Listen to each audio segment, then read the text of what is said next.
Start.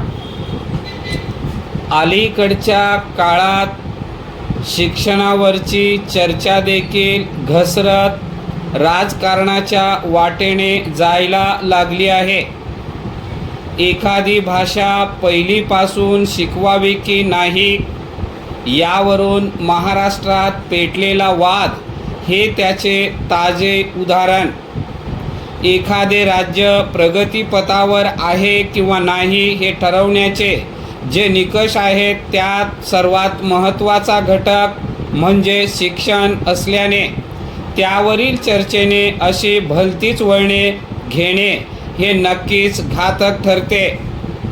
खरे तर शिक्षणविषयक धोरण निर्मिती, नियोजन, सरकारची भूमिका हे सगळे निखळ शैक्षणिक दृष्टिकोनातून व्हायला हवे. राष्ट्रीय शैक्षणिक धोरणानुसार परख या संस्थेमार्फत केलेल्या सर्वेक्षणाने दाखवून दिलेल्या काही बाबींची म्हणूनच गांभीर्याने दखल घ्यायला हवी.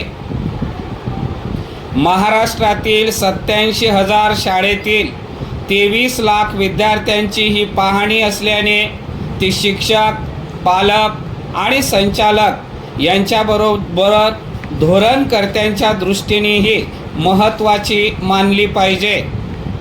3री, 6वी आणि 9वीच्या विद्यार्थ्यांचे भाषा, गणित, विज्ञान, सामाजिक शास्त्रे, परिसर अभ्यास या विषयातील आकलन तपासण्यात आले.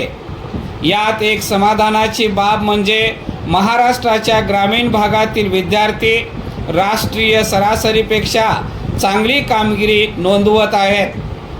बहुतेक सर्व जिल्ह्यातील मुलींची संबंधित विषयातील शैक्षणिक संपादनूकही सरासरीपेक्षा चांगली आहे. विशेषतः भाषा आणि सामाजिक शास्त्रातील मुलींची कामगिरी उल्लेखनीय आढळली.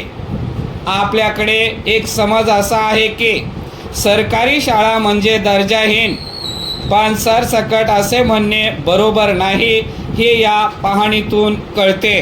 परिच्छेद. परखच्या सर्वेक्षणातून आणखीन काही महत्त्वाच्या बाबी समोर आल्या आहेत. विशेषतः गणिती कौशल्यामध्ये विद्यार्थी मागे पडत आहेत असे दिसले. ही खरोखरच चिंतेची बाब.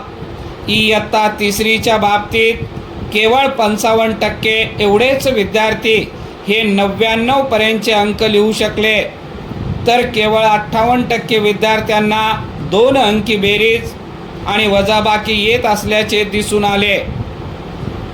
सोयी सुविधा देऊनही केंद्रीय शाळा या गणितामध्ये मागे का पडत आहेत याचा शोध घ्यावा लागेल.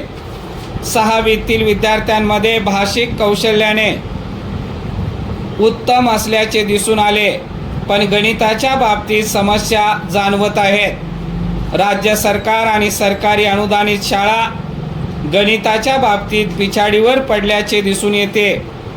खरे तर विज्ञान तंत्रज्ञानाचा पैसा दिवसेंदिवस रुंदावत असताना, उद्योग क्षेत्र कमालीचे तंत्रप्रधान बनत असताना त्याचा पाया भक्कम व्हावयाचा असेल तर गणित चांगले हवे.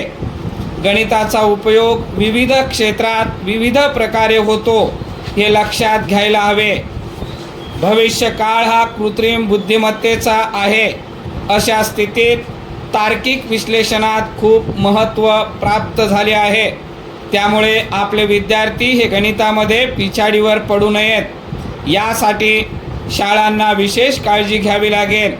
त्यातही काठिण्य पातळीचा बाऊ न करता गणिताचे अध्ययन अधिक कल्पक रीतीने परिणामकारकरित्या कसे करता येईल हे पाहणे अत्यंत गरजेचे आहे. तसे ते व्हावयाचे असेल तर काही गोष्टी आवर्जून करायला हव्यात. त्यातील सर्वात प्रमुख म्हणजे शिक्षकांचे प्रशिक्षण आणि पुनर्प्रशिक्षण. एकदा पदवी मिळाली, शिकवण्याचा अनुभव घेतला की झाले ही धारणा आता बदलावयास हवी. हे सर्व क्षेत्रासाठी लागू आहे, परंतु शिक्षणाच्या बाबतीत ही बाब जास्तच प्रस्तुत आहे.